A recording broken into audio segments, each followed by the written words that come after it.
Shalom Bapak Ibu saudara terkasih dalam nama Tuhan Yesus Kristus. Saat pagi hari ini kita patut mengucap syukur pada Tuhan. Sampai detik ini kasih setia Tuhan senantiasa menyertai di dalam kehidupan kita. Saya yakin dan percaya Bapak Ibu, banyak sekali masalah, persoalan, tetapi satu hal yang perlu kita yakini, bahwa Tuhan senantiasa ada bersama-sama dengan kita. Saat pagi hari ini mari saya mengundang kita semua, sidang Tuhan yang ada di rumah maupun yang ada di tempat ini, mari kita datang kepada Tuhan, mari kita mempersembahkan kehidupan kita buat Tuhan. Haleluya, terima kasih Tuhan. Terima kasih Bapa di surga, kembali saat pagi hari ini kami datang dalam hadirat-Mu mengucap syukur Tuhan untuk kasih karunia yang sudah Tuhan berikan di dalam kehidupan kami. Sebentar ya Bapa, kami akan lebih masuk lagi dalam hadirat-Mu. Kami mengundang kuasa Roh Kudus-Mu di tengah-tengah kami, memberkati di dalam ibadah saat pagi hari ini, sehingga seluruh dan jemaat Tuhan, baik yang ada di rumah maupun yang ada di tempat ini, merasakan akan hadirat-Mu ya Bapa. Kami mau Tuhan berjalan bersama-sama dengan Tuhan, merasakan akan hadirat-Mu bersama-sama dengan Engkau ya Bapa. Terima kasih Tuhan, terima kasih. Kami mengucap syukur ya Bapa, di dalam nama Tuhan Yesus. Kita akan naikkan pujian yang mengatakan Kau ada bersamaku. Mari kita akan bersama-sama menaikkan pujian ini. Haleluya. Terima kasih Tuhan. Terima kasih Bapa. Kau senantiasa ada bersama-sama dengan kami. Haleluya. Syukur Tuhan.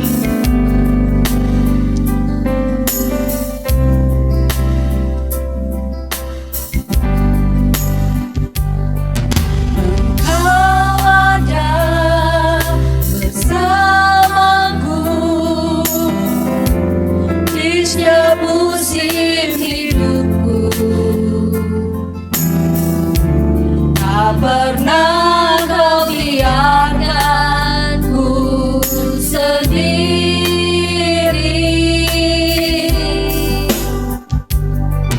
Kekuatan di jiwaku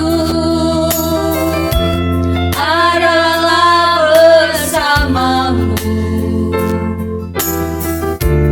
Tak pernah ku ragukan kasih-Mu. Sekali lagi kita katakan, Engkau ada bersama kami Tuhan. Engkau ada bersamaku di setiap musim hidupku. Tak pernah Kau biarkanku sendiri.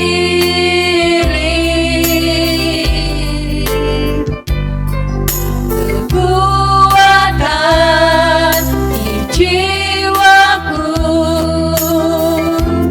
adalah bersamamu. Tak pernah ku ragukan kasih-Mu. Katakan bersamamu Bapa. Bersamamu Bapa, ku lewati semua perkenananmu yang teguhkan hatiku. Engkau yang bertindak, memberi pertolongan. Anugerah-Mu besar melimpah bagiku. Kita akan naikkan pujian ini Bapak Ibu. Sungguh-sungguh lagi katakan Kau ada bersama. Kau ada bersamaku di setiap musim hidupku. Tak pernah Kau biarkanku sendiri.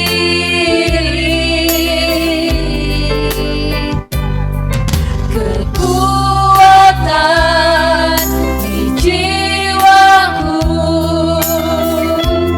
adalah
Haleluya.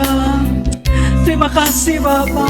Kami percaya Tuhan, saat pagi hari ini Engkau hadir tengah-tengah kami ya Bapa. Engkau memberkati seluruh sidang jemaat-Mu ya Bapa. Engkau memberkati kami semua Tuhan dengan pujian, dengan firman ya Bapa. Karena kami tahu ya Tuhan, di saat kami menghadapi masalah, di saat kami menghadapi pergumulan, Engkau senantiasa berjalan bersama-sama dengan kami. Tangan-Mu senantiasa memegang di dalam kehidupan kami ya Bapa. Kami percaya Tuhan, saat pagi hari ini ya Bapa, kami merasakan Engkau hadir tengah-tengah kami. Engkau hadir dalam kehidupan seluruh dan jemaat Tuhan yang ada di rumah mereka masing-masing ya Bapa. Sehingga Engkau memberikan kelepasan, kebebasan Tuhan, untuk mereka dapat memuji, menyembahkan Engkau ya Bapa. Kami mau menyerahkan ya Bapa ibadah saat pagi hari ini ke dalam tangan kasih Tuhan. Kami mau menyerahkan kehidupan kami. Kami mau menyerahkan kehidupan seluruh dan jemaat-Mu ya Bapa. Mari Allah Roh Kudus, Engkau berkarya dalam kehidupan kami ya Bapa. Kami mau menyerahkan Tuhan setiap kami yang mengambil bagian dalam pelayanan Tuhan. Tuhan juga mengurapi kami semua dengan kuat kuasa-Mu ya Bapa. Terima kasih Bapa di surga. Kami mau lebih lagi ya Bapa, memuji Engkau, menyembah Engkau, bahkan mendengarkan firman-Mu ya Bapa. Sehingga firman-Mu memberikan kekuatan dalam seluruh kehidupan kami ya Bapa. Terima kasih Tuhan.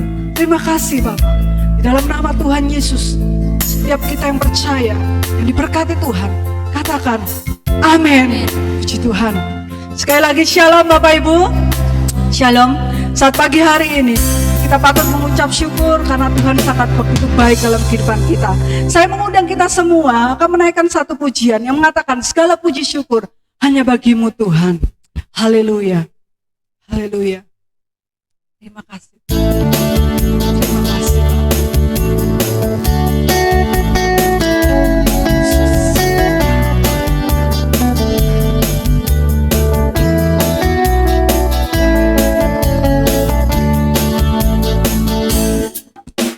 Segala puji syukur hanya bagi-Mu Tuhan, sebab Kau yang layak dipuja.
Tuntunlah jalanku, Yesus telah segalanya.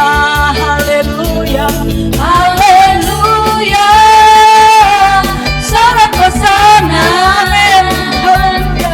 Haleluya, glory bagimu.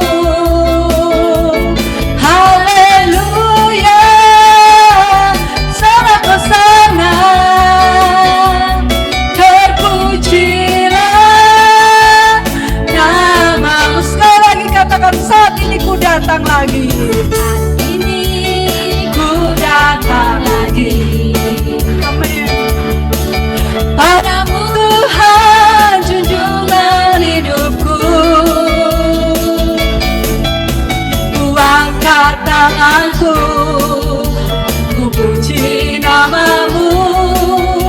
Yesus, ku sembah Kau Tuhan. Hari-hari telah ku lalui, bersamamu Tuhan ku rasa bahagia. Peganglah tanganku, tuntunlah jalanku. Yesus telah segalanya. Haleluya, sorak hosana. Haleluya, glory bagimu. Haleluya, sorak hosana. Terpujilah namamu. Katakan haleluya. Haleluya, sorak hosana. Haleluya, glory bagimu. Haleluya, sorak hosana. Terpujilah namamu. Terpujilah. Terpujilah namamu. Terpujilah namamu. Beri kemuliaan buat Tuhan kita.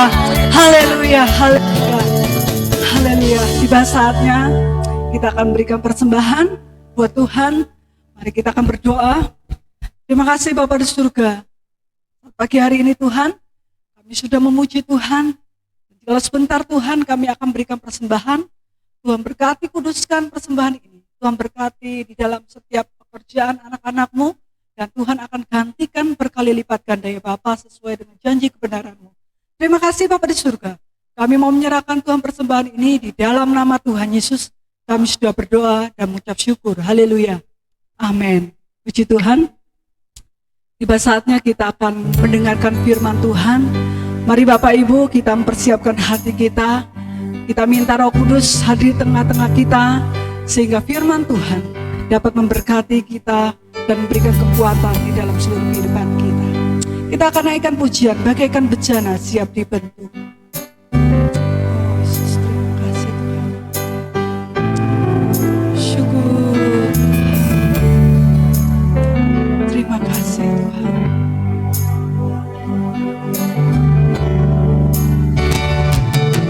Bagaikan bejana siap dibentuk, demikian hidupku di tanganmu. Dengan urapan kuasa-Mu ku dibarui selalu. Jadikan ku Allah dalam rumah-Mu. Inilah hidupku di tangan-Mu.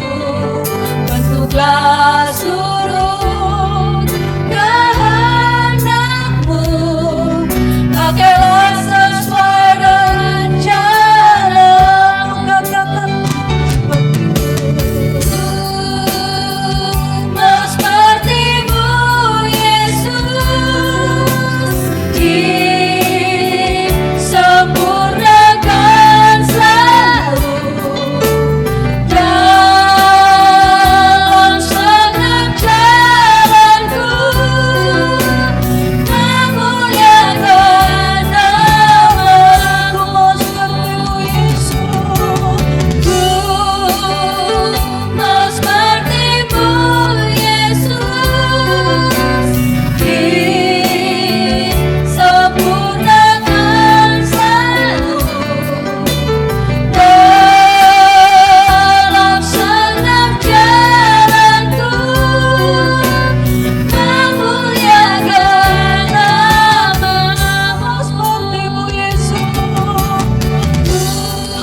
kepada hambanya yang akan menyampaikan kebenaran firman Tuhan. Disempurnakan selalu dalam setiap jalanku, memuliakan nama-Mu.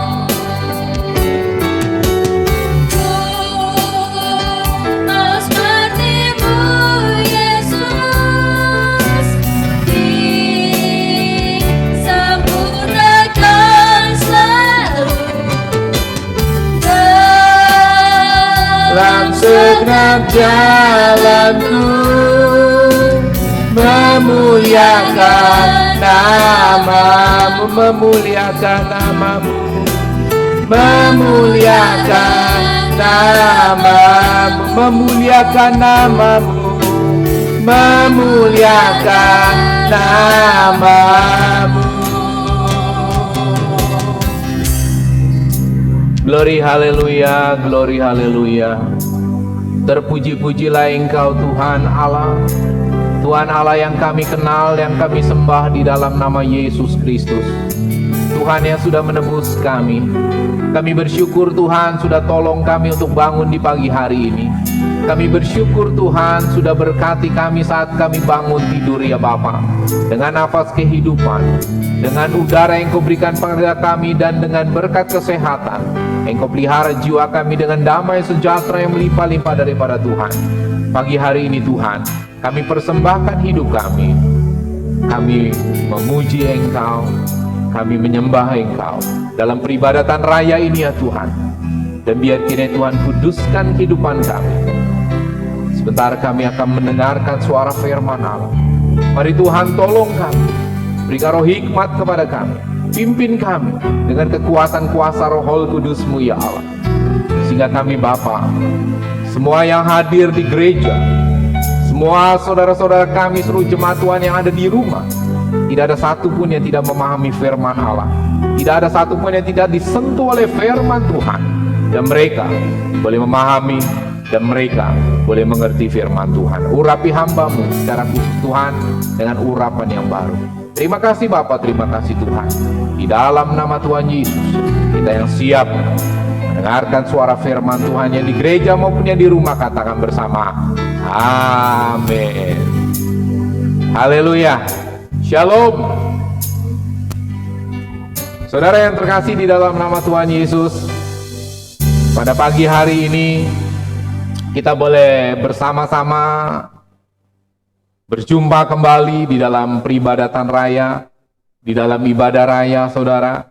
Dan sudah sepanjang minggu ini kita sudah melewatinya dengan bersama dengan kasih Tuhan, bersama dengan penyertaan Tuhan. Nah saudara, pada saat pagi hari ini saya mau menyambung saudara khotbah saya minggu yang lalu, di mana khotbah yang minggu yang lalu tentang kejatuhan manusia ke dalam dosa dan efek-efeknya atau dampak-dampaknya. Jadi minggu kemarin sudah kita mendengarkan bersama-sama apa dampak-dampaknya, apa efek-efeknya saudara ketika manusia jatuh di dalam dosa. Nah saudara, tidak ada salahnya kita pada saat pagi hari ini kembali membaca ayat yang sudah kita baca pada minggu yang kemarin, ya, yaitu di dalam Kejadian pasal ketiga ayat pertama sampai ayat yang ke-24 saudara, ya, kejatuhan manusia ke dalam dosa. Kejadian pasal 3 ayat pertama sampai dengan ayat yang ke-24.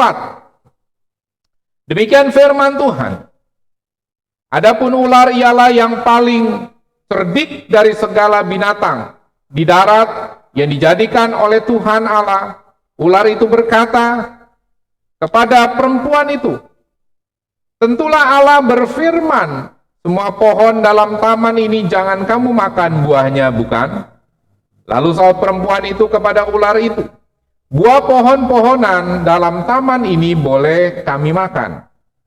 Tetapi tentang buah pohon yang ada di tengah-tengah taman, Allah berfirman, jangan kamu makan ataupun rabah buah itu, nanti kamu mati.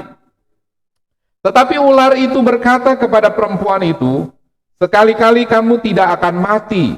Tetapi Allah mengetahui bahwa pada waktu kamu memakannya, matamu akan terbuka dan kamu akan menjadi seperti Allah, tahu tentang yang baik dan yang jahat. Bentar. Perempuan itu melihat bahwa buah pohon itu baik untuk dimakan dan sedap kelihatannya, lagi pula pohon itu menarik hati karena memberi pengertian. Lalu ia mengambil dari buahnya dan dimakannya dan diberikannya juga kepada suaminya yang bersama-sama dengan dia. Dan suaminya pun memakannya. Maka terbukalah mata mereka berdua dan mereka tahu bahwa mereka telanjang. Lalu mereka menyemat daun pohon ara dan membuat cawat. Ketika mereka mendengar bunyi langkah Tuhan Allah yang berjalan-jalan dalam taman itu, pada waktu hari sejuk bersembunyilah manusia dan istrinya itu terhadap Tuhan Allah di antara pohon-pohonan dalam taman. Tetapi Tuhan Allah memanggil manusia itu dan berfirman kepadanya, "Di manakah engkau?" Ia menjawab, "Ketika aku mendengar bahwa engkau ada dalam taman ini, aku menjadi takut karena aku telanjang. Sebab itu aku bersembunyi. Firman-Nya, siapakah yang memberitahukan kepadamu bahwa engkau telanjang? Apakah engkau makan dari buah pohon yang kularang engkau makan itu?" Manusia itu menjawab, "Perempuan yang kau tempatkan di sisiku, dialah yang memberi dari buah pohon itu kepadaku, maka kumakan." Kemudian berfirmanlah Tuhan Allah kepada perempuan itu, "Apakah yang telah kau perbuat ini?" Jawab perempuan itu, "Ular itu yang memperdayakan aku, maka kumakan." Lalu berfirmanlah Tuhan Allah kepada ular itu, "Karena engkau berbuat demikian, terkutuklah engkau di antara segala ternak dan di antara segala binatang hutan. Dengan perutmu lah engkau akan menjalar, dan debu tanahlah akan kau makan seumur hidupmu. Aku akan mengadakan permusuhan antara engkau dan perempuan ini, antara keturunanmu dan keturunannya. Keturunannya akan meremukkan kepalamu, dan engkau akan meremukkan tumitnya."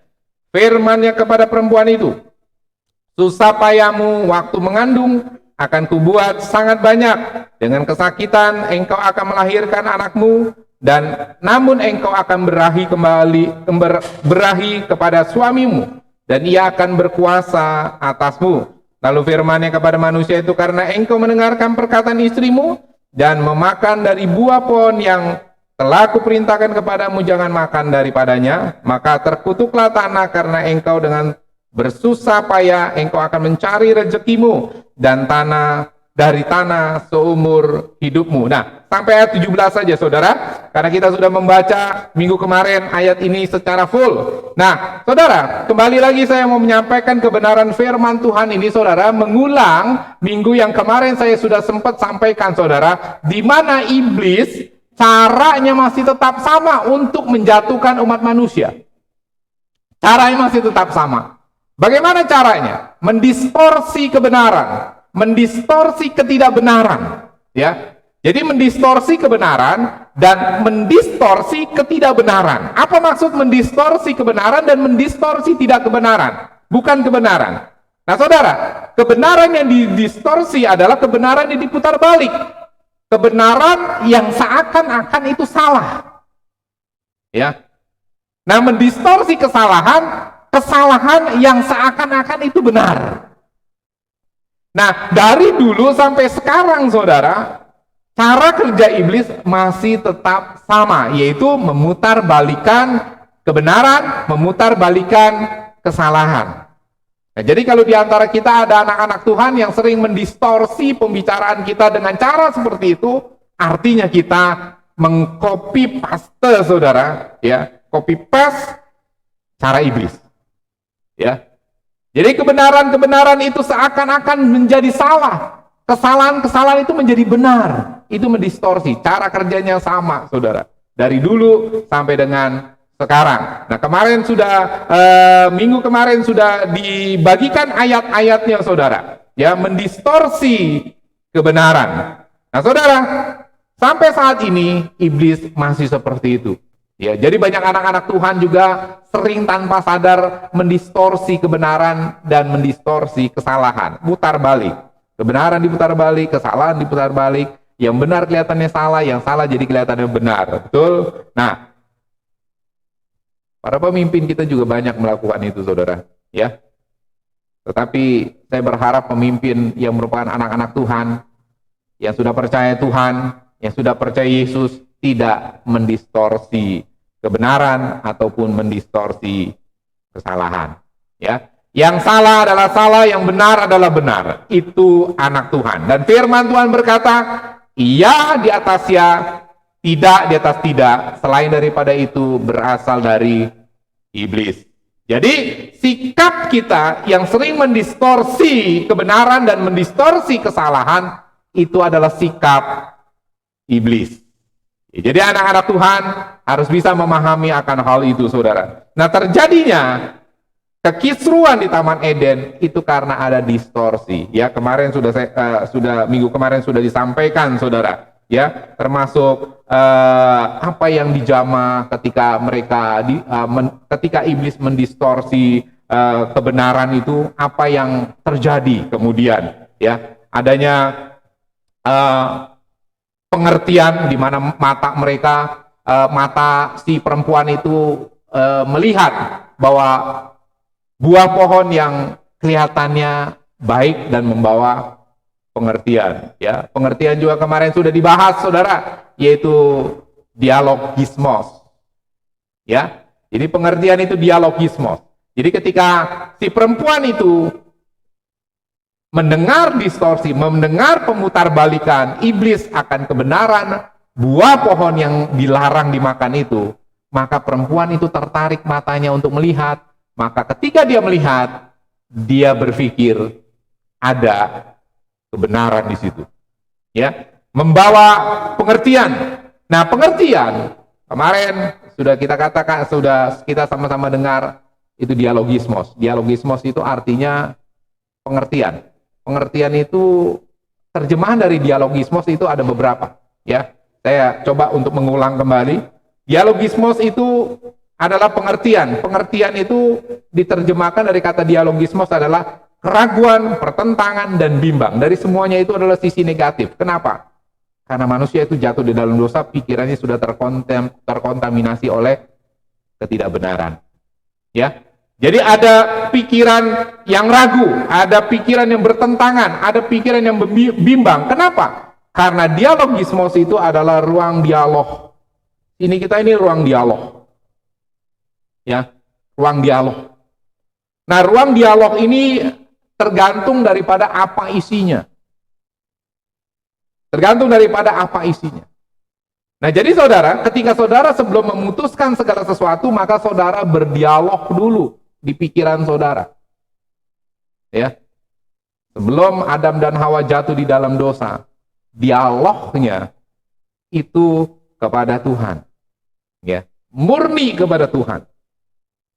Ya. Tetapi ketika terkontaminasi dengan apa yang dibuat oleh iblis, ditebarkan oleh iblis, yaitu pemutarbalikan kebenaran, maka pikirannya sudah tidak lagi kudus. Oleh karena itu dialogismos atau pikiran, pengetahuan, saudara, itu dikatakan, diterjemahkan dengan keraguan-raguan, pertentangan, dan kebimbangan. Ya. Nah, baik saudara, saya mau menyelesaikan 3 poin lagi dari 5 poin yang kemarin sudah disampaikan. 2 poin, saudara, saya mau masuk. Kemarin ada dampak akibat daripada dosa, efek-efek dosa, dampak-dampak dosa. Ya, yang kemarin yang pertama, dampak dosa adalah kehilangan kemuliaan Allah. Ya, kemuliaan Allah hilang. Ya, jadi ketika manusia jatuh di dalam dosa, dikatakan di dalam Roma pasal yang ketiga ayat 23, karena semua orang telah berbuat dosa dan telah kehilangan kemuliaan Allah. Ya, karena semua manusia telah berbuat dosa, oleh karena satu orang berbuat dosa, maka seluruh keturunan daripada manusia terkontaminasi oleh dosa. Ya, dosa. Jadi kehilangan kemuliaan Allah. Nah, jadi di dalam kata kemuliaan itu, kata glory itu terjemahan dari kata kabot. Nah, sebenarnya kata kabot itu adalah kata yang berkonotasi kurang baik, saudara, dalam konteks kemuliaan. Ya, nah kata kabot itu adalah beban, membinasakan. Jadi kata kabot itu kata kemuliaan dari kata glory yang diterjemahkan ke dalam bahasa Inggris itu, saudara, ya, adalah beban dan membinasakan. Artinya kata kabot itu. Nah, jadi sebenarnya ini mengacu kepada salib Kristus.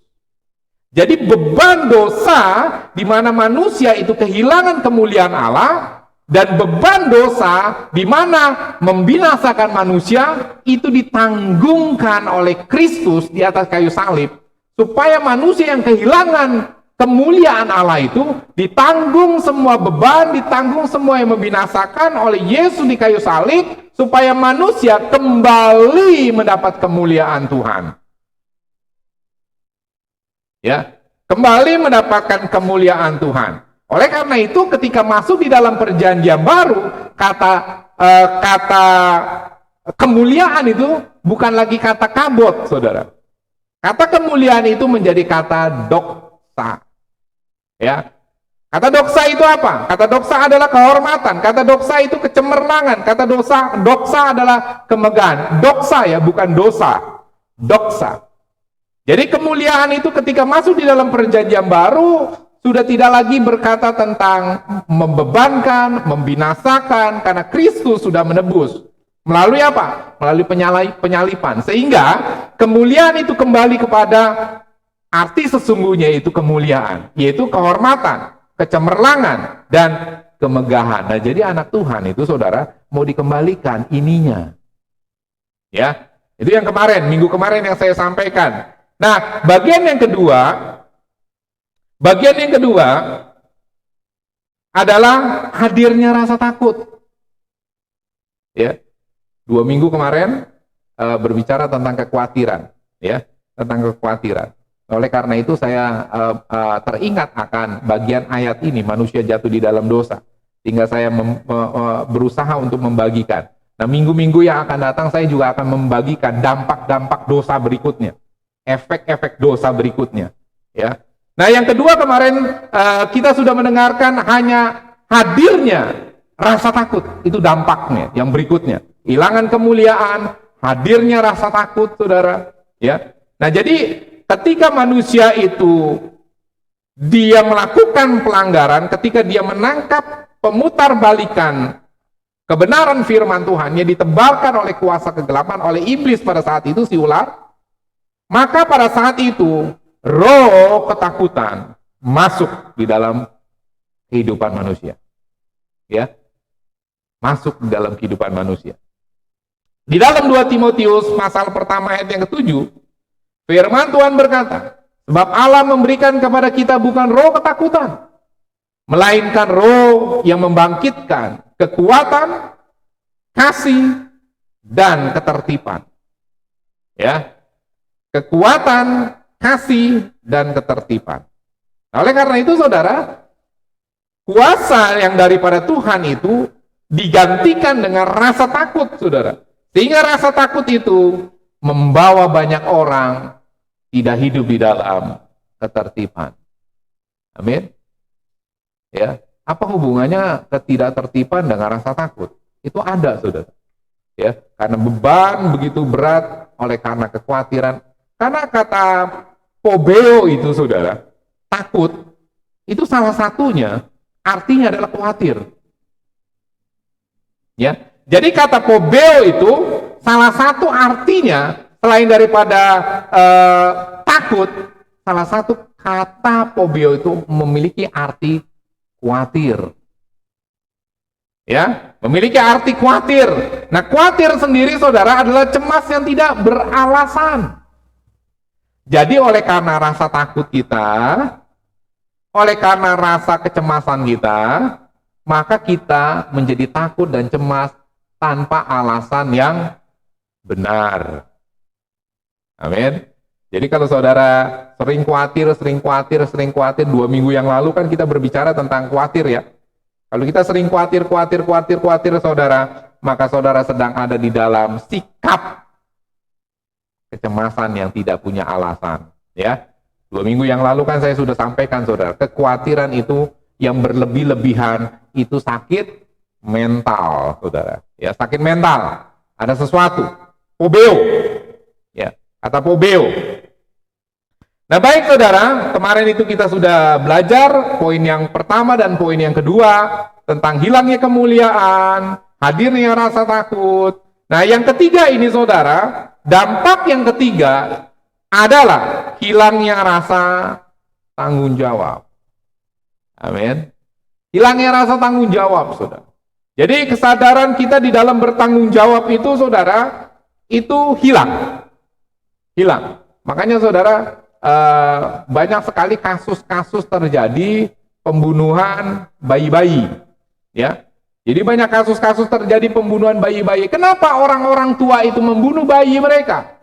Kenapa orang-orang tua, kenapa bapak dan ibu membunuh anaknya sendiri, saudara? Ya, membunuh anaknya sendiri. Karena rasa tanggung jawabnya hilang. Amin. Ya. Saya barusan tadi lagi puji-pujian tadi. Saya punya ayam, saudara. Saya punya ayam di belakang itu, ya. Ayam saya itu bertelur 11 butir telurnya, ya. Baru jadi 11 butir, 4 butir dimakan, saudara, oleh ayam itu, ya. 4 butir dimakan oleh ayam itu. Nah, tinggal 7 butir. Tinggal 7 butir. Nah, yang 4 butir itu sudah lahir, netes. Ya. Tinggal yang 3. Nah, yang 3 ini kok nggak netes-netes, saya sayang. Akhirnya saya bawa, saudara. Saya bawa ke dalam, saya taruh di dus, saya kasih lampu. Ya. Sudah netes yang pertama 2 hari yang lalu. Ya. Netes yang pertama 2 hari yang lalu. Jadi selisih ulang tahunnya itu selisih 1 hari sama istri saya. Ya, istri saya tanggal 28, dia tanggal 29, saudara. Ya. Selisih 1 hari. Nah, sudah netes. Nah, tadi saudara, anak saya bilang, "Papi, itu kok ada suara ayam di kamar," gitu ya. Ada suara ayam. Saya lihat ayamnya sudah mulai menetas, saudara. Nah, coba bayangin, saudara.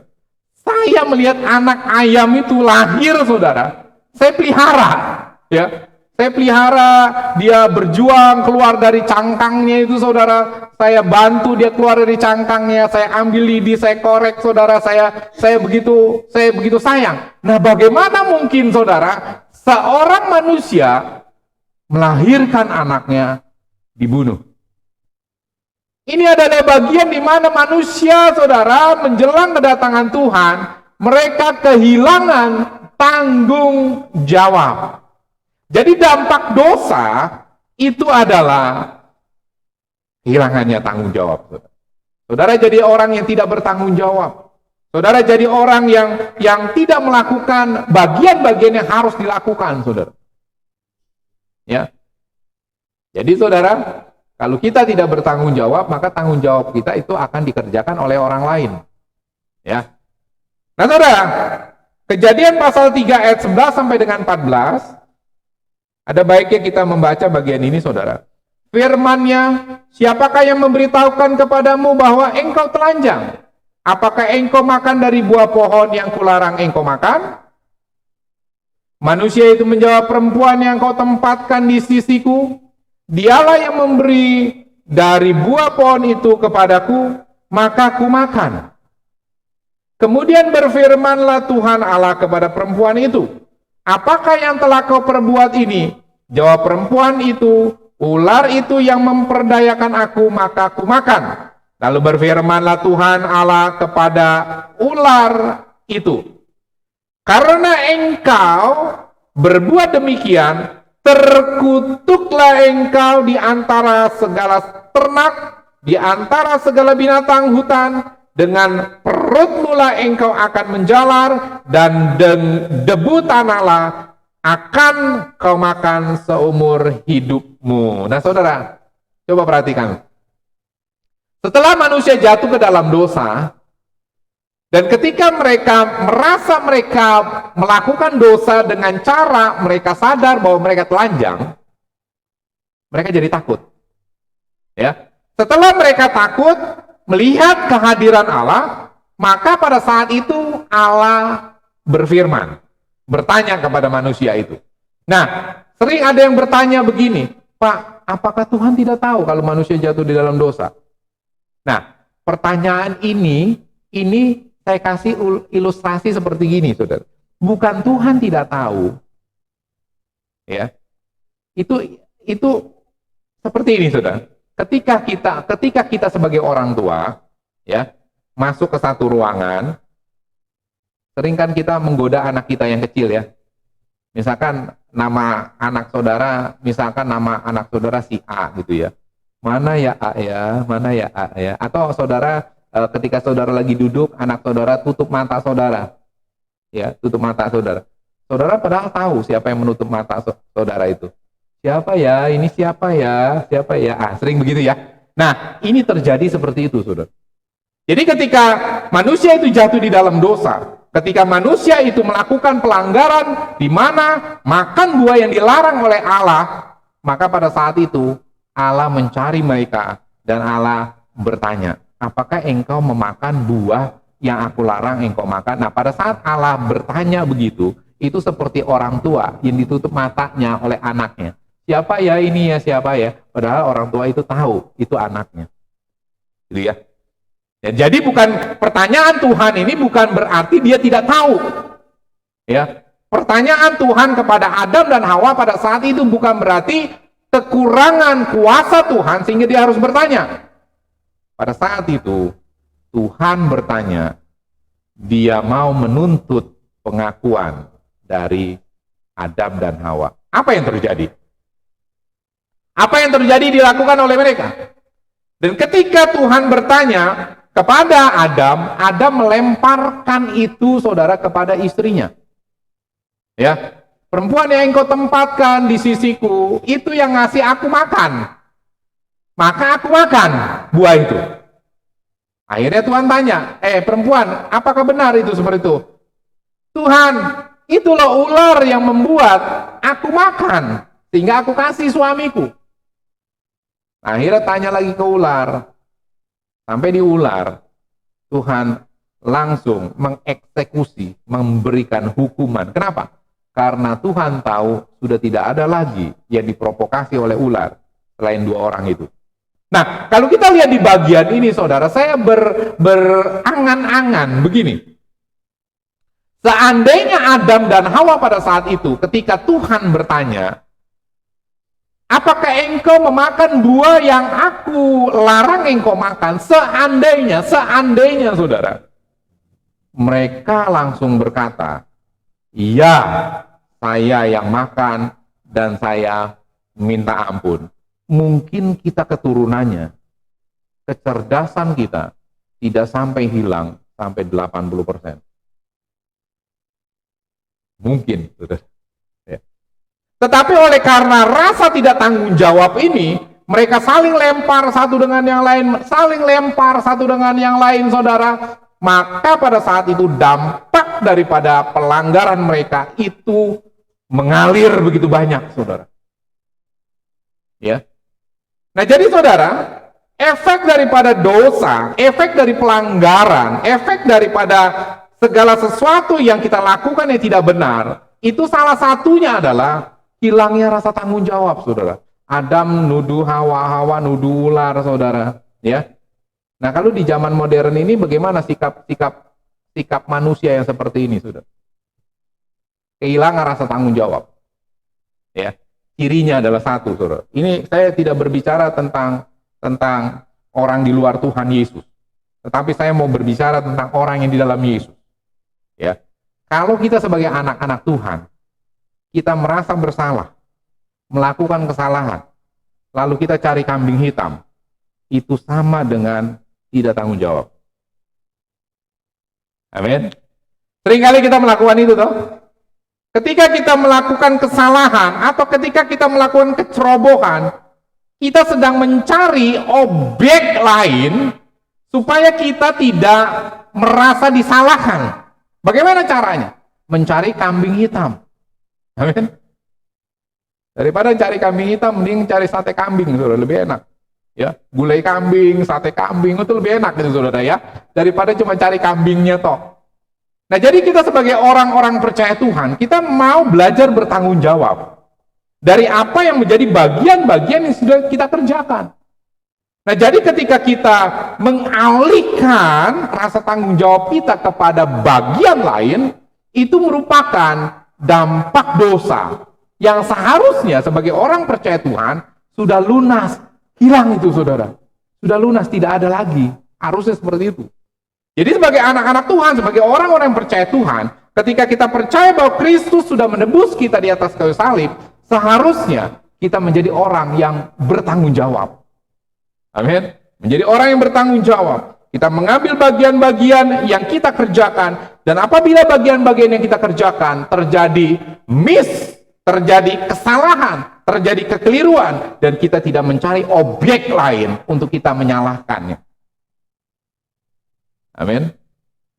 Kalau kita sebagai orang percaya Tuhan dan ketika menjalani satu tugas, dan tugas itu ternyata ada trouble di dalamnya, ada masalah di dalamnya, dan kita mencari objek lain untuk menyalahkan bahwa itu salah karena dia, maka kita seperti Adam dan Hawa sebelum ditebus oleh Kristus. Amin.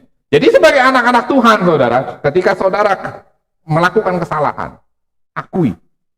Ketika engkau mengaku di dalam 1 Yohanes pasal pertama ayat 9, apabila engkau mengaku dosamu, maka dia yang setia dan adil akan menguduskan engkau dari segala kesalahan. Jadi tidak terakumulasi kesalahan kita.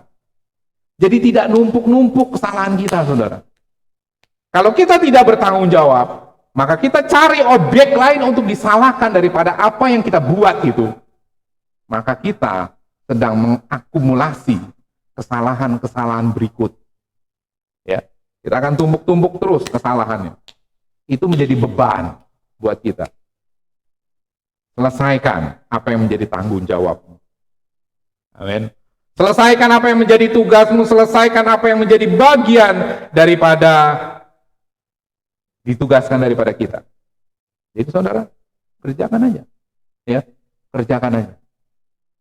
Ya. Ketika saya ada di sekolah teologi, saudara, ya, saya puji Tuhan, ya sempat dipercaya juga untuk ada duduk di senat, saudara, ya, dipercaya juga untuk nangani ini. Padahal waktu kuliah itu, saudara, kalau kita kuliah kan setiap mata kuliah itu kan punya tugas, ya, punya tugas, saudara, ada papernya, ada laporan bacanya, saudara, punya tugas, ya.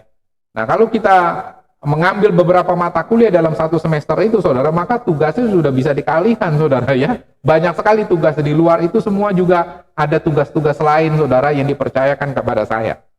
Nah, ada teman-teman sekamar, saudara, dan mereka melihat tidak ada satu kali pun, saudara, setiap deadline tugas, walaupun saya sibuk, deadline tugas terlewati oleh saya. Tidak pernah terlewati, saudara. Ya. Kenapa begitu? Saya juga tidak tahu kenapa Tuhan berikan sepertinya waktu yang diberikan Tuhan itu sepertinya berbeda dengan yang diberikan oleh teman-teman saya, kepada teman-teman saya. Kok saya begitu longgar sekali gitu. Sibuk tapi padat, bisa menyelesaikan tugas-tugas, saudara. Ya, bisa menyelesaikan tanpa melewati batas waktunya, limitnya tidak pernah terlewati. Kenapa begitu? Karena saya berusaha bertanggung jawab. Amin. Jadi seluruh anak-anak Tuhan, ketika engkau dikasih bagian, ketika engkau dipercayakan bagian, maka kerjakanlah bagianmu penuh dengan rasa tanggung jawab. Dan ketika engkau melakukan dengan rasa tanggung jawab, maka pada saat itu engkau sudah menjadi imago Dei daripada Tuhan. Segambar, sebangun, serupa dengan Tuhan. Tuhan bertanggung jawab. Ya. Jadi sebagai anak-anak Tuhan, sebagai orang-orang percaya Tuhan, Mari kita menjadi orang percaya yang bertanggung jawab. Bertanggung jawab soal apa? Nah, sekarang kita mau masuk di dalam kehidupan sehari-hari. Yang pertama, saudara, tanggung jawab kita kepada Tuhan. Ya. Coba diketik Matius pasal 22 ayatnya ke-21.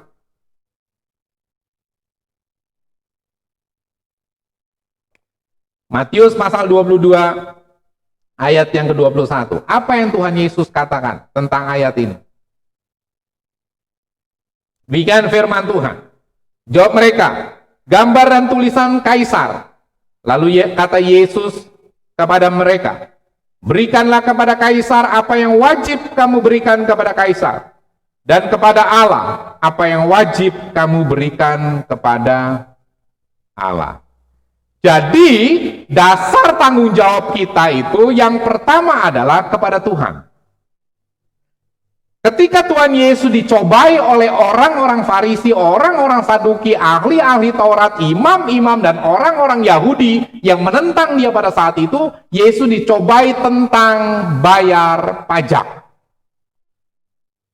Dikatakan Tuhan, apakah boleh kami bayar pajak kepada kaisar atau tidak? Sebenarnya ini pertanyaan yang sangat menjebak sekali, saudara. Kenapa?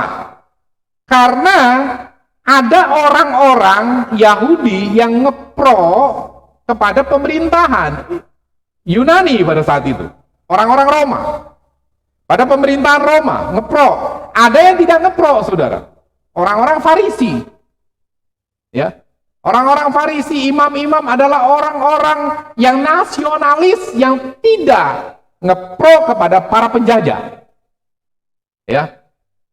Nah, orang-orang Herodian adalah orang-orang yang ngepro kepada penjajah Roma. Jadi pertanyaan yang disampaikan oleh orang-orang Yahudi pada saat itu adalah pertanyaan yang menjerat Yesus dan tidak bisa keluar. Kalau dia ambil yang ini, dia akan diserang yang itu. Kalau dia ambil yang itu, dia akan diserang kelompok yang ini. Tidak bisa keluar. Kalau Yesus berkata, oh, nggak apa-apa, kita bayar pajak. Maka pada saat itu, orang-orang Farisi dan imam-imam berkata, lihat, Nabi bagaimana yang mendukung penjajah. Gitu ya. Nabi yang seperti apa yang mendukung penjajah.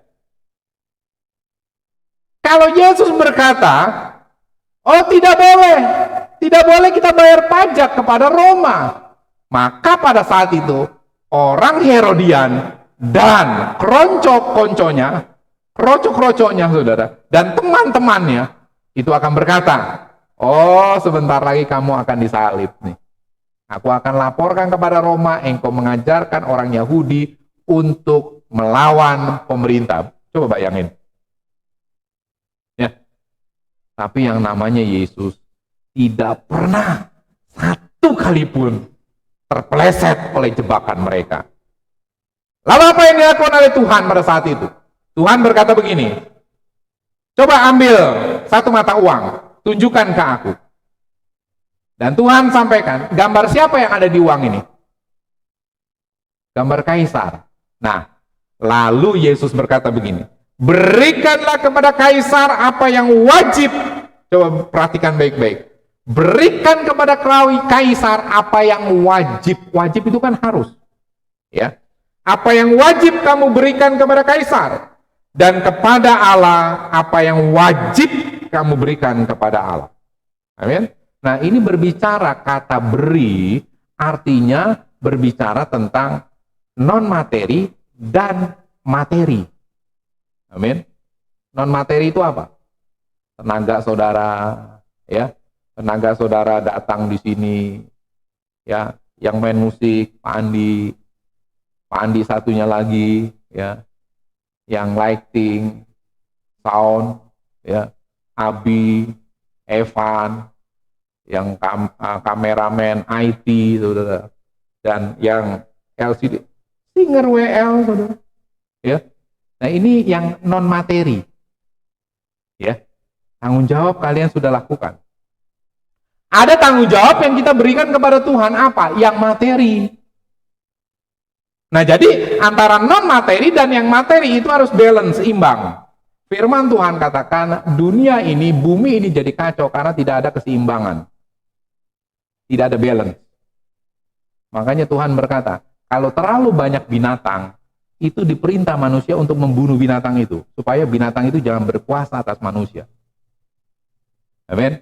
Bagaimana kalau kita lihat, saudara, dinosaurus yang begitu besar, itu dimusnahkan oleh Tuhan. Kenapa? Karena dia mau membinasakan imago Dei. Jadi manusia itu bisa binasa, saudara, kalau ada dinosaurus terus. Maka dia binasakan itu. Ya. Nah, jadi saudara, ketika kita bertanggung jawab, ketika kita bertanggung jawab, itu pertama kita kepada Tuhan. Apa? Non materi dan yang materi, saudara. Yang materi sudah diatur di Alkitab, saudara. Bagaimana kita memberikan kepada Tuhan, bagaimana kita memberikan kepada pekerjaan Tuhan, bagaimana kita memberikan ini, itu yang berhubungan dengan materi. Saya tidak akan sebutkan, saudara, karena saya pikir saudara juga tahu. Ya. Itu kepada Tuhan. Tanggung jawab kepada Tuhan. Yang kedua, saudara, tanggung jawab yang lain adalah kepada keluarga. Di dalam kitab Kolose pasal 3 ayat 18-21, ada firman Tuhan berkata, Kolose pasal 3 ayat 18-21, hai istri-istri, tunduklah kepada suamimu, sebagaimana seharusnya di dalam Tuhan. Jadi istri-istri tunduk kepada suami seharusnya dalam Tuhan, ya, bukan tunduk yang pasif seperti orang dunia. Hai suami-suami, kasihilah istrimu dan janganlah berlaku kasar terhadap dia. Hai anak-anak, taatilah orang tuamu dalam segala hal, karena itulah yang indah di dalam Tuhan. Ada satu lagi tambahan nih untuk suami. Ya. Hai bapak-bapak, bapak-bapak kan suami, ya. Betul ya?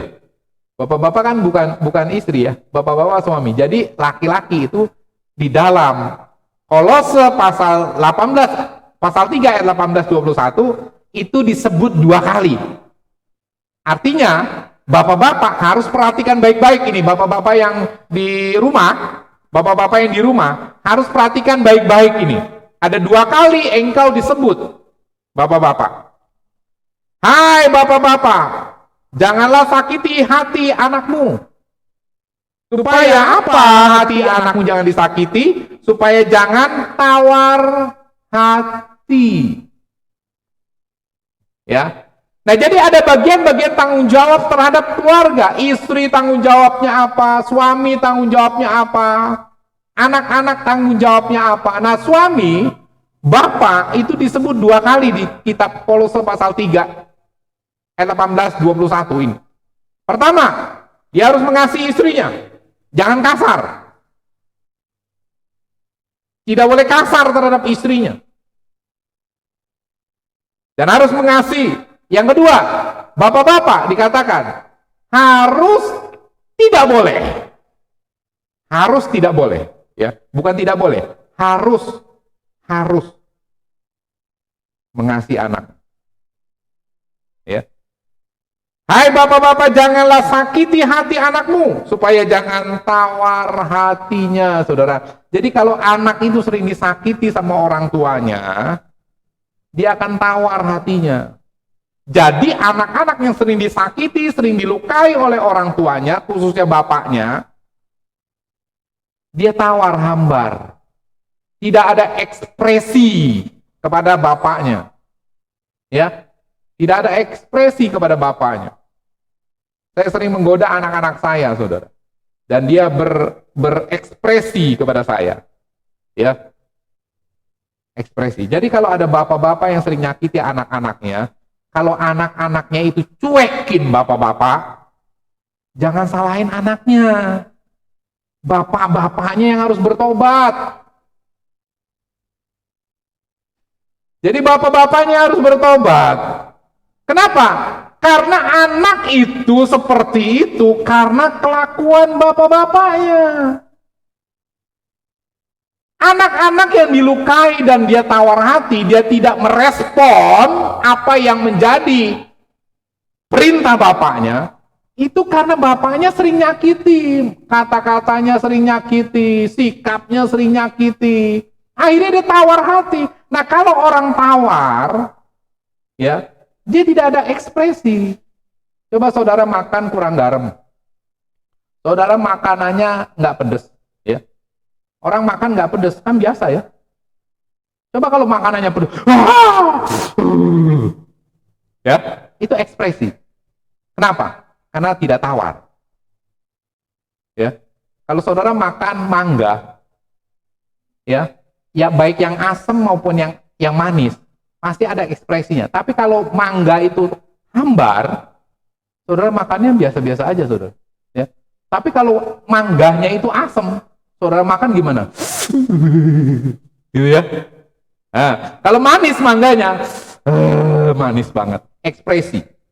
Anak-anak yang sering dilukai hatinya oleh bapaknya, dia akan tawar hati terhadap bapaknya. Jadi bapaknya ngomong gini, nggak digubris, dicuekin. Nah, bapak-bapak yang belum di dalam Tuhan atau bapak-bapak yang sudah di dalam Tuhan tetapi dia menjauh daripada Tuhan, sehingga yang dikuasai itu bukan oleh Roh Kudus, tetapi dia dikuasai oleh daging dan egonya, maka dia sering menyalahkan anak-anaknya. Kamu tidak hormat terhadap orang tua. Masalahnya dia tidak hormat terhadap orang tua dari mana, saudara? Ya, kembali saya bersaksi, saudara ya. Saya punya ayam di belakang. Kesaksian saya ayamnya, gitu. Tadi ayam lahir. Nah, kesaksian saya ayam kalau saya yang kasih makan, saudara. Jadi ketika pagi-pagi selesai doa pagi, saya bersih-bersih di depan halaman semua sampai ke belakang. Ya, istri saya mulai buat masakan untuk anak-anak. Anak-anak mulai kerja. Ada yang nyapu, ada yang beresin tempat tidur, ada yang cuci piring, ada yang melakukan segala sesuatu. Aktivitas kami bekerja. Salah satu yang kami kerjakan dari pagi, saat saya pagi itu adalah kasih makan ayam. Ya, sementara saya kasih makan ayam, saudara. Waktu saya bawa ember itu, saudara, ayam itu sudah ada ekspresinya, saudara, sama saya. Ya, langsung melihat-lihat gini, kejar-kejar saya. Saya sering kerjain ayam saya, saudara. Ya, saya bawa ember, saya lari ke sana, dia ngikutin, saya lari ke sini, dia berekspresi, ada ekspresinya, nggak tawar dia, saudara. Kenapa begitu? Karena dia saya pelihara dengan baik. Jadi orang tua, di mana anak-anaknya itu tidak ada ekspresinya ketika menerima perintah-perintah orang tua tersebut, itu karena bapaknya suka nyakitin anak itu. Ya, bapaknya suka nyakitin anak itu. Nah, bapaknya nggak mau tahu, saudara, akan kelakuannya, sehingga yang disalahin oleh anak-anaknya. Nah, firman Tuhan berkata begini, hai bapak-bapak, janganlah sakiti hati anakmu. Supaya apa? Supaya jangan dia tawar hati. Kalau dia tawar hati, perintah-perintahmu, gagasan-gagasanmu yang paling hebat sekalipun tidak akan direspon dengan baik oleh anak tersebut. Amin. Tidak akan direspon dengan baik. Bahkan ada orang-orang tertentu, saudara, anak-anak tertentu, ketika dia tahu memang itu gagasan bapaknya bagus, baik, ya, tetapi oleh karena dia mau melawan bapaknya yang sudah membuat dia sakit hati, maka dia tidak kerjakan gagasan itu. Tujuannya apa? Supaya bapaknya juga tahu kalau dia tuh tawar hati, saudara. Amin. Saya berdoa supaya pulih. Hari-hari terakhir firman Tuhan berkata, menjelang kedatangan Tuhan, Tuhan akan mengembalikan hati bapak-bapaknya kepada anak-anaknya. Artinya apa? Kenapa? Kenapa firman Tuhan berkata, Tuhan mengembalikan hati bapak-bapak kepada anak-anaknya, bukan anak-anak kepada bapak-bapaknya. Kenapa? Karena yang melakukan itu adalah bapak-bapak. Jadi Tuhan menuntut bapak-bapak supaya dia kembali memulihkan hubungannya kepada anak-anaknya. Tetapi di dalam konseling saya, saudara, ya tidak ada salahnya anak-anak juga datang kepada bapak-bapaknya untuk saling memulihkan. Tapi kalau bapaknya keras, ya sudah, doain aja bapaknya. Ya, suatu saat, saudara, suatu saat pasti ada waktunya pemulihan terjadi di dalam keluarga. Karena itu janji. Nanti akan kembali bapak-bapak, hati bapak-bapak dikembalikan kepada anak-anaknya. Pemulihan tawar hati. Ya. Jadi saudara, hilangnya rasa tanggung jawab itu terhadap Tuhan, terhadap keluarga. Kita pelihara istri kita, kalau kita suami. Kita pelihara anak-anak kita. Jangan buat istri kita menjadi istri yang sering sakit hati, saudara. Istri yang luka. Ya, kalau istri dilukai, saudara, dia penolong, tidak berfungsi sebagai penolong dia. Nah, rasa tanggung jawab kita sering kali, saudara, tanpa sadar kita melukai istri kita. Yang kedua, bapak-bapak juga harus bertanggung jawab terhadap hati nurani anak-anaknya. Ibu-ibu, istri-istri, dikatakan dia harus tunduk kepada suaminya. Anak-anak harus juga hormat kepada orang tuanya. Ya. Nah, itu tanggung jawab terhadap keluarga. Yang ketiga, tanggung jawab terhadap pemerintah. Saya kasih contoh aja ya, saudara. Saya kasih contoh. Titus dulu. Kita buka Titus pasal 3 ayat pertama.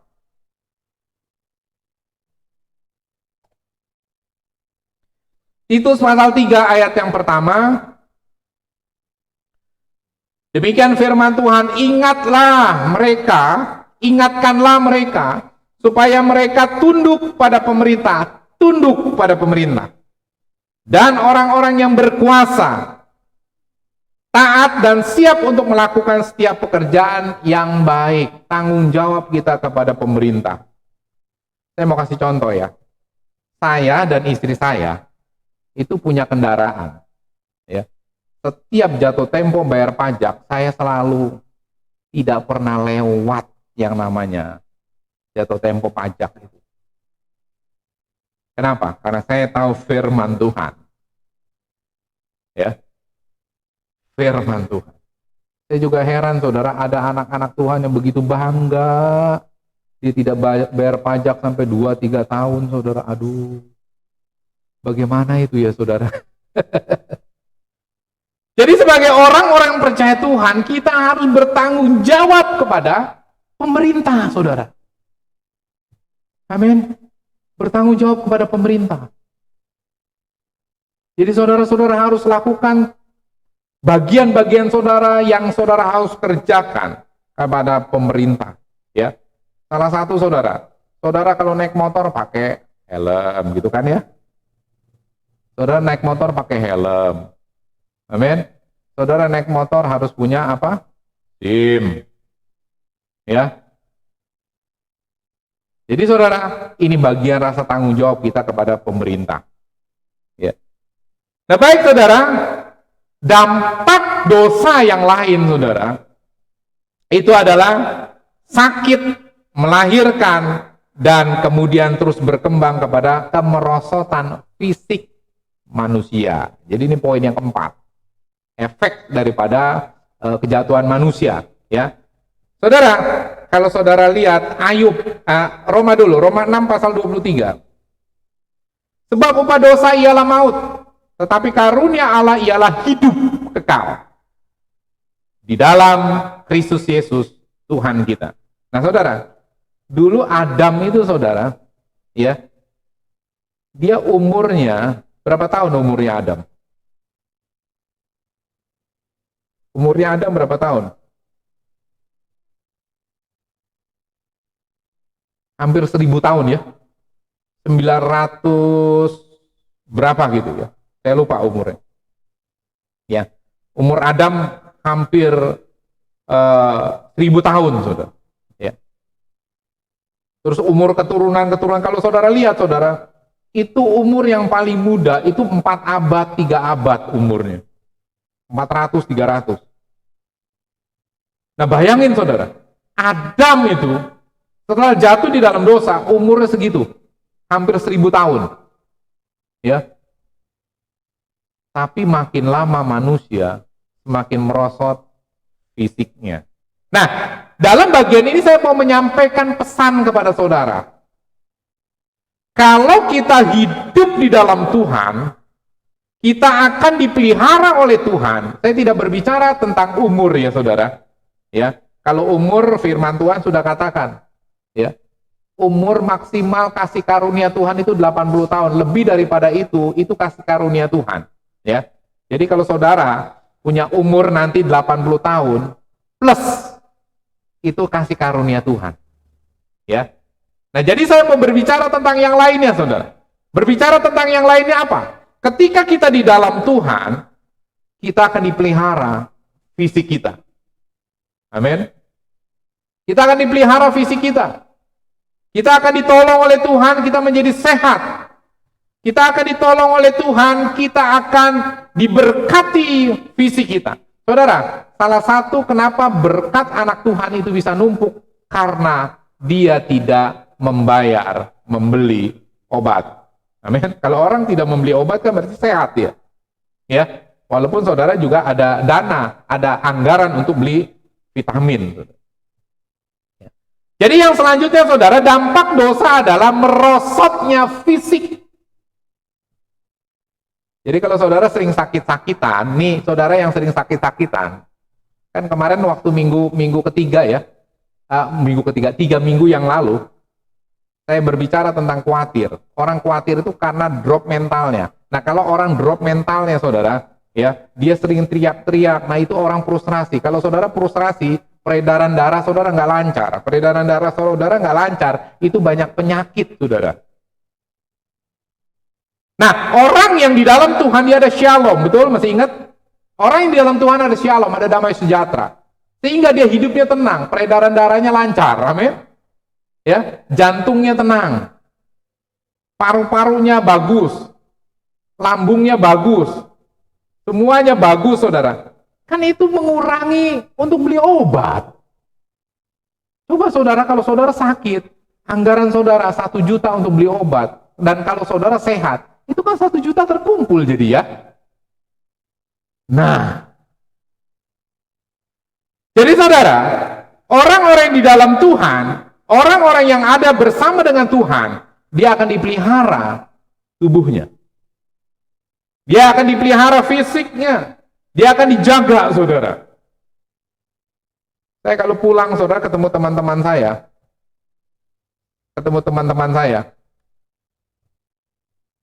dia tanyanya begini. Mereka tanyanya gini. Itu rambutnya disemir ya? Itu giginya masih asli apa palsu? Saya bilang, rambut saya nggak disemir ya, saya anti semir ya. Oh nggak mungkin katanya. Oh nggak mungkin, coba cari nih. Pasti kamu ketemu 1-2 uban. Dicari saudara. Oh iya deh, ada ubannya. Berarti asli nih. Ya asli lah. Ada yang tarik saudara rambut saya, tarik asli. Jangan kurang ajar sama pendeta ya. Jadi saudara, hidup orang di dalam Tuhan memang untuk umur saudara, 80 tahun plus kasih karunia Tuhan, ya. Tapi untuk kesehatan ini saudara, seharusnya orang yang di dalam Tuhan tubuhnya sehat. Amin. Jadi kalau sering sakit-sakitan saudara, mari saudara cek dulu hubungan saudara dengan Tuhan. Ya. Jangan minum obat dulu, cek dulu dan hubungan saudara dengan Tuhan gimana. Ya. Ayub bilang apa saudara?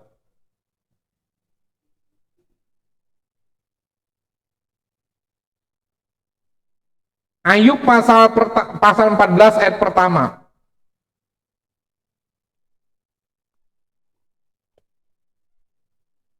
Ayub pasal 14 ayat pertama firman Tuhan berkata begini. Manusia yang lahir dari perempuan singkat umurnya dan penuh dengan kegelisahan. Obeo. Kenapa begitu? Ayub sedang menyampaikan pesan Tuhan. Orang-orang yang sudah jatuh di dalam dosa itu seperti ini. Ya. Manusia yang lahir dari perempuan singkat umurnya dan penuh kegelisahan, gelisah karena kesehatan, gelisah karena keuangan, gelisah karena keluarga, gelisah karena pekerjaan, gelisah. Ya. Tetapi ketika Kristus menebus kita, ini akan dikembalikan dan berbalik, saudara. Tidak seperti ini. Ya, kita nggak tahu umur kita berapa, tetapi paling tidak kita menjalani hidup ini dengan kesehatan, tubuh yang sehat. Ya. Tubuh yang sehat. Amin. Di dalam tubuh yang sehat terdapat jiwa yang kuat. Kenapa saudara sering frustrasi? Kenapa saudara sering mewek gitu ya. Cengeng gitu, saudara, menghadapi kehidupan ini. Karena saudara tubuhnya tidak terpelihara. Nah, tubuh yang terpelihara itu bersumber dari yang rohani. Jadi selama saudara menjauh daripada Tuhan, saudara akan berdampak ke tubuh saudara. Ya. Ibrani pasal yang 11 ayat 3, saudara. Ibrani pasal 11 ayat yang ketiga berkata, segala sesuatu yang kelihatan itu bersumber dari yang tidak kelihatan, alam roh. Jadi selama saudara, rohani saudara tidak saudara perbaiki, maka fisik saudara akan kena berikutnya. Nah yang terakhir saudara, dampak yang terakhir, pergumulan terus-menerus dalam mencari nafkah. Ya, bergumul terus.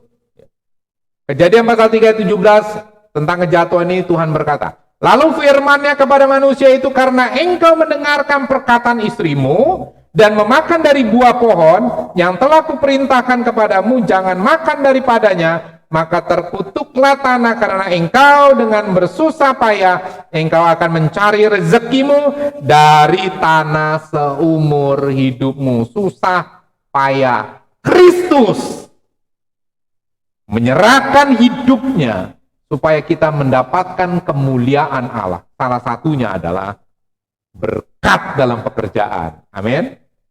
Jadi kalau anak Tuhan diberkati, dia nggak perlu nipu. Anak Tuhan diberkati, dia nggak perlu mencuri. Anak Tuhan itu diberkati, dia nggak perlu bohongin orang. Tidak perlu mark up anggaran. Tidak perlu, saudara. Kenapa? Karena Tuhan sudah berkati. Dia mencuri, dia nipu, dia korupsi, mark up anggaran. Itu karena dia nggak diberkati. Kenapa dia tidak diberkati? Karena dia masih ada dalam dosa. Jadi sebagai orang-orang percaya Tuhan, ketika dia bekerja, dia diberkati oleh Tuhan. Coba saudara lihat, Abraham, Ishak, Yakub, ya, Yusuf, Daniel, Sadrak, Mesak, saudara. Ketika dia ada di dalam satu pekerjaan, dia diberkati, dan orang-orang yang dia bos-bos mereka itu diberkati. Yusuf, saudara. Kalau saudara lihat Yusuf di rumah Potifar, bahkan di situ dikatakan segala yang dikerjakan oleh Yusuf itu semuanya selesai dengan penyertaan Tuhan. Potifar tidak kerja apa-apa, semua dikerjakan, dan rumah itu semakin hari semakin diberkati oleh Tuhan. Amin. Jadi di mana ada anak-anak Tuhan yang hidup di dalam Tuhan, dia sungguh-sungguh di dalam Tuhan, ada tanggung jawab, ada kehidupan yang benar di hadapan Tuhan, ada kemuliaan Tuhan, ada segala sesuatunya, saudara, maka saudara diberkati. Amin. Dalam situasi seperti ini, saudara, saya sering mendengarkan curhat dari teman-teman hamba Tuhan. Pak, gimana gerejanya? Ya, belum ibadah. Wah, susah ya Pak, belum ibadah. Lo gimana? Kemarin justru saudara, saya dengar seseorang cerita ke saya. Itu pendeta ini kesian ya gerejanya. Kenapa? Itu hampir 90% jemaatnya tidak kasih persembahan dalam lockdown ini, saudara. Bayangin. Kalau dia full time hamba Tuhan itu, saudara, dia tidak dipelihara oleh jemaatnya. Betapa kurang ajarnya jemaatnya itu, saudara. Ya, kalau sampai hamba Tuhan yang sakit, itu karena ulah jemaatnya. Tapi, saya katakan lagi kepada orang itu, tapi, kenapa jemaatnya begitu? Kenapa jemaatnya begitu? Karena mungkin tidak diajar. Harus diajar, dikasih pengajaran. Kasih pengajaran yang benar. Supaya dia melakukan tanggung jawabnya. Amin. Nah, jadi itu dampak-dampak dosa. Ya, minggu yang akan datang saya akan berbicara tentang dampak dosa yang lain, saudara. Mari kita akan berdoa. Tuhan, pada saat ini kami mengucap syukur karena kami sudah mendengarkan suara firman Allah. Dan biar kiranya pada pagi hari ini Tuhan, ada beberapa dampak dosa yang kami ketahui. Sudah 2 minggu ini kami berbicara tentang dampak dosa ini. Dan biar kiranya Tuhan tolong, kembalikan kemuliaan yang hilang itu. Kembalikan kesehatan yang hilang dari kami Tuhan. Kembalikan rasa tanggung jawab kepada kami ya Tuhan. Kembalikan itu Tuhan. Bapa, biar kiranya bagian firman Tuhan ini mengingatkan kembali kami akan segala sesuatu yang perlu kami perbaiki. Terima kasih Tuhan.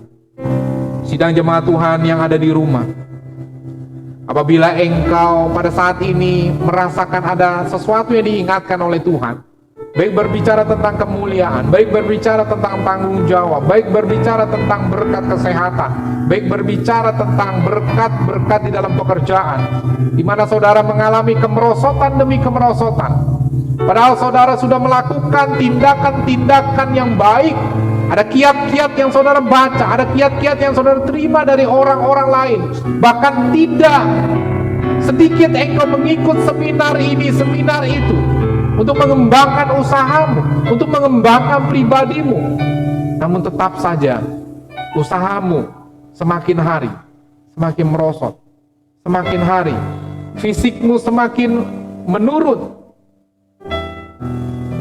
Bahkan kemuliaan yang dijanjikan Tuhan, kehormatan, kecemerlangan, kesuksesan, itu sepertinya tidak ada di depanmu. Kalau engkau merasa seperti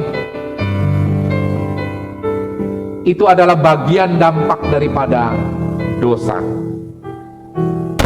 Mari engkau selidiki hidupmu. Engkau introspeksi, engkau lihat ke dalam, jangan engkau lihat keluar, karena yang di luar itu bukanlah apa-apa. Yang ada di dalammu yang menyebabkan itu semua. Karena firman Tuhan berkata begitu. Pencobaan-pencobaan, pergumulan-pergumulan yang engkau alami, yang engkau hadapi, itu karena bersumber dari dirimu sendiri. Kalau engkau ingat, engkau minta ampun sama Tuhan dan sebutkan. Tapi kalau engkau tidak ingat apa yang menyebabkan itu, mari engkau minta Roh Kudus singkapkan itu. Mari engkau yang ada di rumah, engkau angkat tangan apabila engkau mau dipulihkan oleh Tuhan. Saya akan berdoa untuk saudara-saudara. Bapak, pada saat ini engkau melihat anak-anakmu yang ada di rumah, mereka sedang mengangkat tangan ya Tuhan. Mereka membutuhkan pemulihan daripada Tuhan. Ampuni dan kuduskan mereka apabila mereka mengalami sesuatu yang tidak baik oleh karena kelakuan dan perbuatan yang mereka buat. Apabila pada saat ini perbuatannya itu mereka ingat, dengar suara mereka berteriak minta ampun Bapa. Dengar suara mereka karena mereka meminta di dalam nama Yesus, permintaan yang sah, permintaan yang legal. Dan Bapa, kami berdoa, pulihkan hidup mereka, pulihkan kesehatan mereka, pulihkan ekonomi mereka, pulihkan keluarga mereka, pulihkan Tuhan, pulihkan, pulihkan, pulihkan. Dan apabila ada anak-anak Tuhan yang merasa bingung, kenapa aku seperti ini, dan dia belum bertemu apa yang menjadi penyebab yang telah dia lakukan, Roh Kudus, kami berdoa, Hamba-Mu berdoa, berikan roh hikmat pengertian sehingga mereka tahu apa yang menjadi penyebabnya, apa yang menjadi penyebabnya, dan mampukan mereka untuk melakukan apa yang mereka ingat penyebab tersebut. Berikan kerendahan hati, berikan kerendahan hati untuk mereka mengakuinya di hadapan Tuhan. Apabila banyak orang yang sudah dia lukai, berikan kekuatan kepada mereka untuk mereka memulihkan hubungan mereka, minta ampun, minta maaf. Dan biar kiranya Tuhan pulihkan suami-suami, istri-istri, anak-anak. Mungkin keluargamu tidak maksimal mendapatkan berkat Tuhan, mendapatkan kesehatan, mendapatkan damai sejahtera, tidak maksimal. Kenapa? Karena mungkin engkau saling melukai satu dengan yang lain.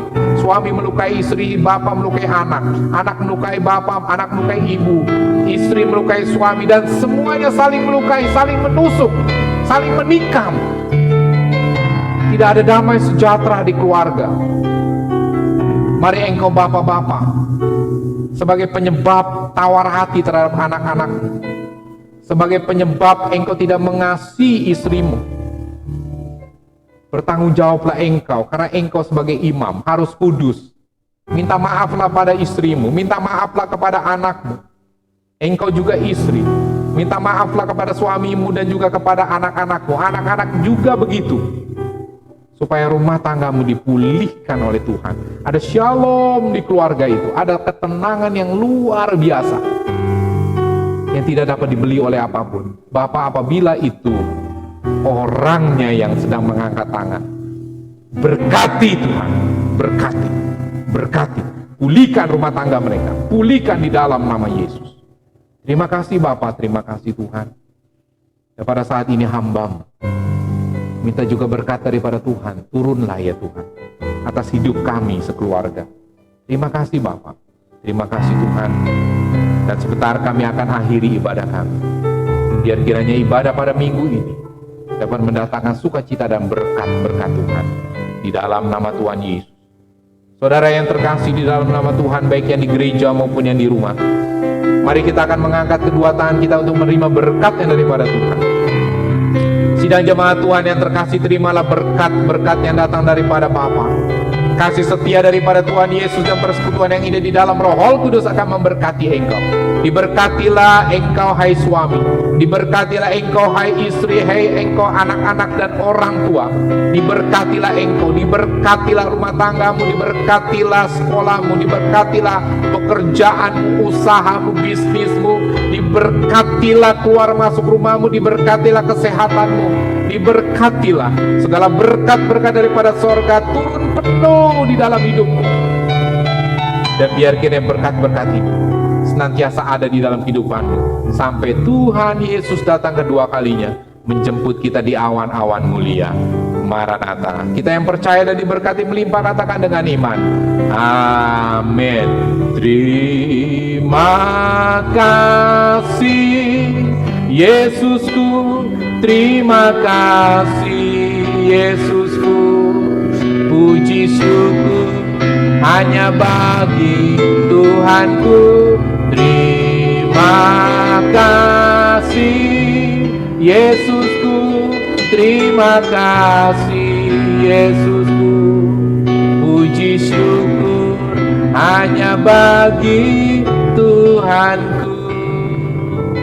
Terima kasih, Tuhan memberkati.